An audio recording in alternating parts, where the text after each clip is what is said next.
period, a 5-year period, to what extent, this increase in oil prices will last? I leave prophecy to other people. Okay, so the food prices have similarly increased, rise prices. Of course, now with the fuel prices going up by a huge amount, it's kind of overshadowed these sort of increases in food prices. Do you think that again, you're saying that they will not be at a high for too long?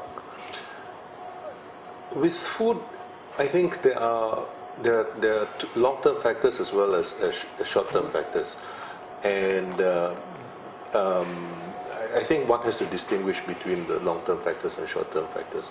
The long-term factors include, for example, after the Green Revolution, which mainly affected rice, wheat, and corn. There has been no significant increase in food agricultural productivity. Sure. Okay, particularly in the developing countries. So this has basically meant that after the Green Revolution's impact, food demand, the growth in demand for food has outstripped the growth in supply of food. It's not that supply has declined precipitously, but rather it has grown much more slowly. Then there are other factors, the urbanization, the fact that there is very little forest land and other non-agrarian land available, and so on and so forth. It basically means that the possibility for further agricultural expansion through cultivating more land is less. So the conversion of land for tourist purposes, for mining, for urban residential dwelling, for golf courses, and so on and so forth, just basically has meant much less food agricultural land.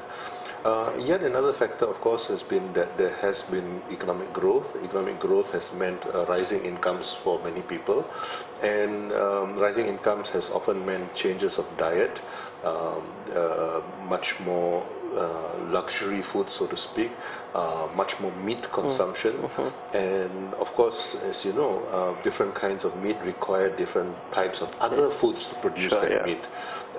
Chicken is relatively efficient, beef is probably the least efficient, and so on and so forth. So when you have a growing, what people like to call a middle class, consuming much more meat and so on and so forth, it means that a greater proportion of the food goes towards the producing meat, and consequently there's less food, cereals particularly for human consumption. Yet another factor, of course, is the recent subsidies and other incentives for biofuel production.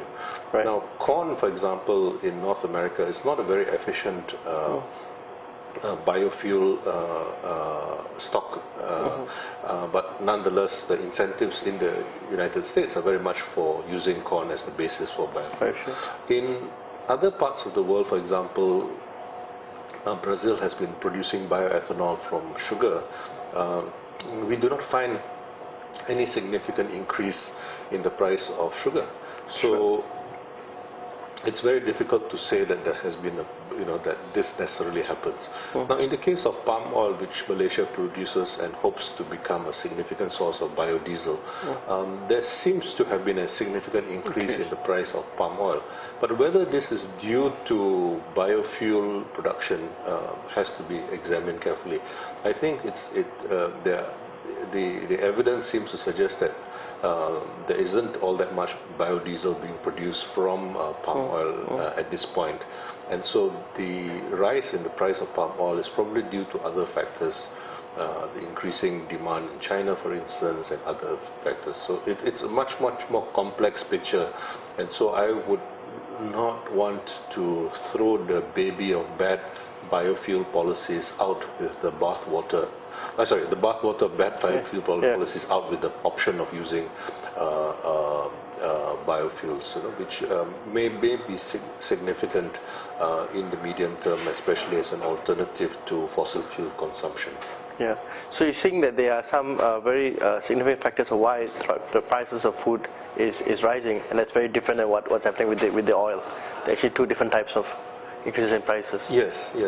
Earlier I focused very much on the the long-term or medium-term factors. There has been, I didn't mention, for example, that international funding for agriculture has just dropped precipitously over the last quarter of a century since the 1980s. This has basically meant that after the first three crops, rice, wheat and corn, there has not been any significant research effort into increasing agricultural productivity, and most of the research effort is going on in the private sector, unlike what happened with the Green Revolution, which was a public sector driven thing, and when the private sector was involved, it was always on a philanthropic basis rather than on the basis of trying to make profits. So even if you do have breakthroughs, for example with genetically modified crops and so on and so forth, and in the event that these are adopted, and there's a lot of resistance in Europe and elsewhere to the adoption of GM crops, even if they are adopted, it's not clear to me that the farmers will necessarily be significantly better off, because much of the gain will be captured by the agribusiness companies, which are supplying not the inputs, the seeds and related inputs, and often are involved in the marketing and so on and so forth. There has been, as you can imagine, a significant concentration of power in agribusiness. And so you have, on the one hand, very, very big agribusiness companies on the one hand, dealing with smallholder farmers who have very, very little market power. So it's a very asymmetric situation, and so that also is an important factor. In the more short term, there are of course other factors besides biofuel policies, which is of relatively recent origin. I mentioned earlier that in connection with the financial crisis, which has been brewing for almost a year, there's been a flight away from many of the older, the other types of financial assets, collateralized debt securities and so on and so forth, and there has been greater interest in agricultural commodities, and particularly in food commodities.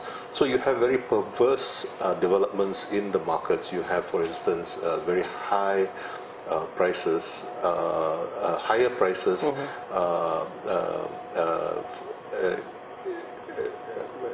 higher future prices than current prices. So it actually makes sense now to go and buy your food and just stock it up and then wait to the delivery date to deliver the food. Now that's not the way these futures and options markets are supposed to work. So you have very, very perverse behavior as a consequence, which is further contributing to driving the food prices up. This year actually there's a bumper harvest, Is so it? you don't actually, you shouldn't expect the price hikes. So you cannot explain the price hikes simply in terms of demand and supply factors, but there are these other additional factors, including the role of speculation. And there is now evidence that the amount of funds invested in food commodities has risen by 7-fold over the last 3 or 4 years.